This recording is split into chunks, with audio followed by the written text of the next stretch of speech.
ونشهد أن سيدنا وسندنا وحبيبنا ومولانا محمدا عبده ورسوله أرسله بالحق بشيرا ونذيرا وداعيا إلى الله وسراجا وقمرا منيرا أما بعد فأعوذ بالله من الشيطان الرجيم بسم الله الرحمن الرحيم وإذا قيل لهم آمنوا كما آمن الناس قالوا أنؤمن كما آمن السفهاء ألا إنهم هم السفهاء ولكن لا يعلمون وقال تعالى وأطيعوا الله وأطيعوا الرسول واحذروا فإن توليتم فاعلموا أنما على رسولنا البلاغ المبين صدق الله مولانا العظيم وصدق رسوله النبي الكريم ونحن على ذلك من الشاهدين والشاكرين والكافرين والحمد لله رب العالمين بقول لا إله إلا الله لا إله إلا الله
আলহামদুলিল্লাহ আল্লাহ পাকের মেহেরবানি আল্লাহর দয়া মায়া আমাদের উপর আছে বিধান আল্লাহ রাব্বুল আলামিন আমাদেরকে জুমার নামাজ আদায় করার জন্য মসজিদে আসরান তৌফিক দান করেছেন এই দিন থেকে শুকরিয়া আদায় করি আলহামদুলিল্লাহ।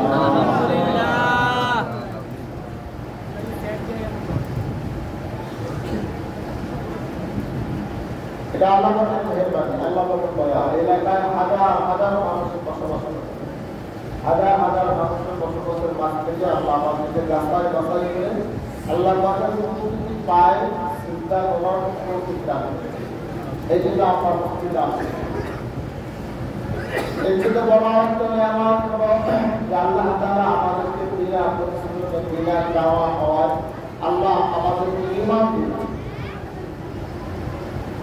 মুসলমানের ঘরে জন্ম দেওয়ার সুযোগ করে দিয়েছে এবং পয়গম্বর মুহাম্মদ রাসূলুল্লাহ সাল্লাল্লাহু আলাইহি ওয়াসাল্লামের উম্মত হওয়ার তৌফিক দান করেছেন। আমিন। যে শুকরিয়া আদায় করি আলহামদুলিল্লাহ। আল্লাহ যে মিলাই করেছে যখন এখন কিন্তু দিন ছোট রাত থেকে দিন বানাইতে পারবে দিন থেকে রাত বানাইতে পারবে কে পারবে আল্লাহ কে পারবে আল্লাহই পারবে সুস্থ প্রমাণ এখন আমরা মাগরিবের নামাজ পড়ি করা হবে 5টায় 15 আজান দেয়, 5টায় 15 দেয় আজান দেয়, তাহলে 5টায় 15 সূর্য হয়। আর জুন মাসে জুলাই মাসে আমরা 5টায় 15 আসর নামাজ পড়ি। দিনের মধ্যে রাত্র ঢুকাই দিয়েছেন কে? আল্লাহ। কে দিয়েছেন? আল্লাহ। তো আল্লাহ পাক আমাদেরকে ঈমান দান করেছেন। যে ঈমান আনতে আমাদের কোনো কষ্ট হয় না, কোনো শ্রম খেতে হয় না, কোনো রক্ত ক্ষয় হতে হয় না। পয়গম্বর মুহাম্মদ রাসূলুল্লাহ সাল্লাল্লাহু আলাইহি ওয়াসাল্লামের সাহাবী হযরত আম্মার রাদিয়াল্লাহু তাআলা আনহা, ওনার আম্মা জান হযরত সুমাইয়া রাদিয়াল্লাহু তাআলা আনহা দুজনে কালেমা পড়ে মুসলমান হয়ে গেলেন। মা এবং মেয়ে, সন্তানের বয়স তখন 22 বছর, 18 থেকে 22, দুজনে কালেমা পড়ে মুসলমান হয়ে গেছে। মা এবং সন্তান রাস্তায় বের হয়েছে, কোথাও যাবে। এমন সময় আবু জেহেল সঙ্গে তার দেখা, আবু জেহেল সাক্ষাৎ। আবু জেহেল সাক্ষাৎ করে বলতেছে, সুমাইয়া তোমরা নাকি মুসলমান হয়েছো? হযরত আম্মা রাদিয়াল্লাহু তাআলা সহ সুমাইয়া রাদিয়াল্লাহু তাআলা আনহা বলে, হ্যাঁ আমরা নবীর উপর কালেমা পড়ে মুসলমান হয়েছি। আমি আমার নবীকে মুহাম্মদ বলে স্বীকার করেছি, আর যদি পয়গম্বর বলে স্বীকার করেছি। বলে তুমি যদি কালেমা না ছাড়ো, আল্লাহর উপর ঈমান না ছাড়ো, তাহলে আমি তোমাকে কঠিন ভয়াবহ শাস্তি দেব। বলে কি শাস্তি দেবেন? আবু জেহেল দুইটা খুঁটি নিয়ে আসলেন, রাস্তার দুই পাশে টানলেন। এক খুঁটিটা মাকে বেঁধে রাখলেন, আর এক খুঁটিতে হলো তার সন্তান আম্মারকে বেঁধে রাখলেন, রশিদে বাঁধলেন। এরপরে বলেন ঈমান ছাড়ো। মুহাম্মদকে নবী বলে মেনে নিয়েছি, আল্লাহকে রব বলে স্বীকার করেছি, বেঈমান হওয়ার জন্য না। তোমার যা মনে চায় তাই তুমি শাস্তি দিতে পারো, কোনো সমস্যা নেই। রবকে তো রব বলে স্বীকার করেছি।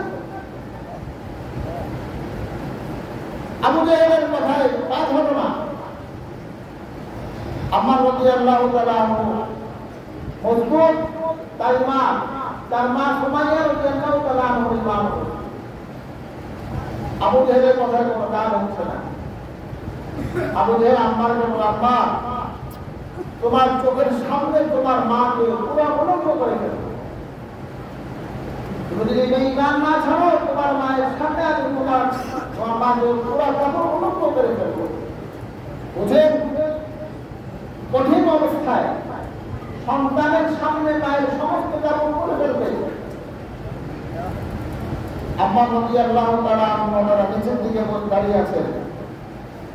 এমন তো অবস্থায় অপর দিক থেকে সুমাইয়া রাদিয়াল্লাহু তাআলা আনহা বলেন, আবু জেহেল আমি এমন সন্তান পেরে ধারণ করি নাই, আমি এমন সন্তান জন্মগ্রহণ করি নাই যে বেঈমান আমার আবু জেহেলের কথা আমার সন্তান ঈমান হারা হবে, এমন সন্তান আমি জন্ম দেই নাই।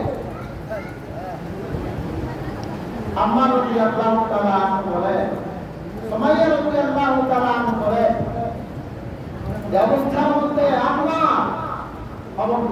খবরদার আমার যা হওয়ার হবে হয়ে যাবে, ওই বেঈমানের কথায় ঈমান হারা হবে না। আবু জেহেল তার যারা তাদেরকে হুকুম দিলেন, অর্ডার দিলেন,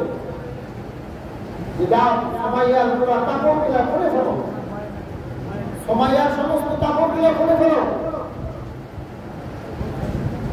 নবীনগরের বাসিন্দা ঈমান এনেছি খুব সহজে, ঈমান এনেছি খুব সহজে, ঈমান আমরা সস্তায় পেয়েছি, এই জন্য কদর নাই।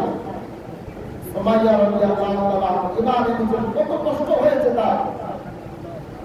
এই ঈমান চুরি করার জন্য, ঈমানকে আমাদের ধ্বংস করার জন্য মুসলমানদের চতুর্পাশে এখন ষড়যন্ত্র চলতেছে। এই ষড়যন্ত্রের হাত থেকে আমাদেরকে বাঁচতে হবে, আর ষড়যন্ত্রের হাত থেকে বাঁচতে হলে ওলামায়ে কেরামের যে পক্ষে যাবে আমাদেরকে সেই পক্ষেই থাকতে হবে। সুমাইয়া রাদিয়াল্লাহু তাআলা আনহুর সমস্ত পাথর খুলে ফেললেন, উলঙ্গ করে ফেললেন। এবার আবু জেহেল আম্মার রাদিয়াল্লাহু তাআলা আনহুকে শুরু করেন, যারা বলার জন্য বললেন ওর মাথাটা উঁচু করে দাও, ওর নিজের চোখের মায়ের অবস্থা দেখবে। আম্মার রাদিয়াল্লাহু তাআলা আনহু চিন্তা করলেন, আমার মায়ের যে অবস্থা দেখার আগে যদি জমিনটা ফেলে যেত সেটা আমি মাটির নিচে চলে যেতাম। আম্মার রাদিয়াল্লাহু তাআলা আনহু মাথাটা উঁচু করে দেওয়া হলো, মায়ের দৃশ্য নিজের চোখে দেখলেন, চোখ দিয়ে ঝরঝর করে পানি পড়তেছে। সুমাইয়া রাদিয়াল্লাহু তাআলা আনহুকে ঈমান ছাড়ার কথা বলা হলো। হযরত সুমাইয়া রাদিয়াল্লাহু তাআলা আনহুকে ঈমান ছাড়ার কথা বলার পরে ঈমান ছাড়লেন না, বলে তার লজ্জাস্থানে বর্ষা করা হলো, আঘাত করা হলো। লজ্জাস্থান থেকে ঝরঝর রক্তের ফোঁটা, গঙ্গার ফোঁটার মতো রক্ত পড়তেছে, রক্তের বন্যার জন্য লাল হয়ে গেছে। হযরত সুমাইয়া রাদিয়াল্লাহু তাআলা আনহা ওই অবস্থার মধ্যে তার সন্তান আম্মা রাদিয়াল্লাহু তাআলা আনহুকে দেখে বলতেছেন, আম্মা, বাবা আমার গর্ভের পুত্র সন্তান আম্মা, আমি মনে হয় শাহাদাতের পেয়ালা পান করবো, আমি মনে হয় শাহাদাতের পেয়ালা পান করবো, আমি মনে হয় শহীদ হয়ে যাব। ও আমার সন্তান আম্মা, মনে রেখো আমি শহীদ হওয়ার পরেও তুমি এই বেঈমানদের কথায় কখনো ঈমান করা হবে না।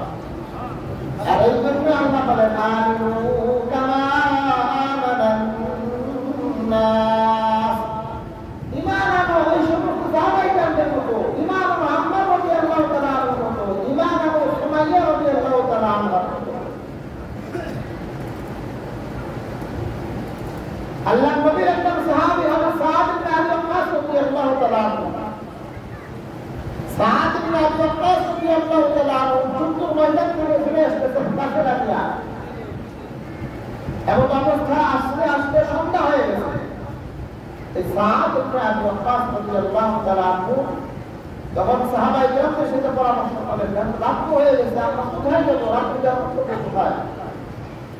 পাশে একটা খ্রিস্টানদের কাফের টুকরো ছিল, খ্রিস্টানদের সাথে তখন তারা পরামর্শ করলো যে আমরা তো যুদ্ধের ময়দান থেকে ফিরে এসেছি, রাত হয়ে গেছে, আমাদেরকে থাকার কোথাও ব্যবস্থা করে দেওয়ার জন্য। খ্রিস্টান তখন নানা বুদ্ধি, খ্রিস্টানরা চিন্তা করলো এত মুসলমানদের চরম শত্রু। খ্রিস্টান চিন্তা করলো মুসলমানদের তো ধরতে পারে না, এখানে ধরার সুযোগ হয়েছে। খ্রিস্টানরা নিজেদের মধ্যে একটা সলা পরামর্শ করলো। কি সলা পরামর্শ?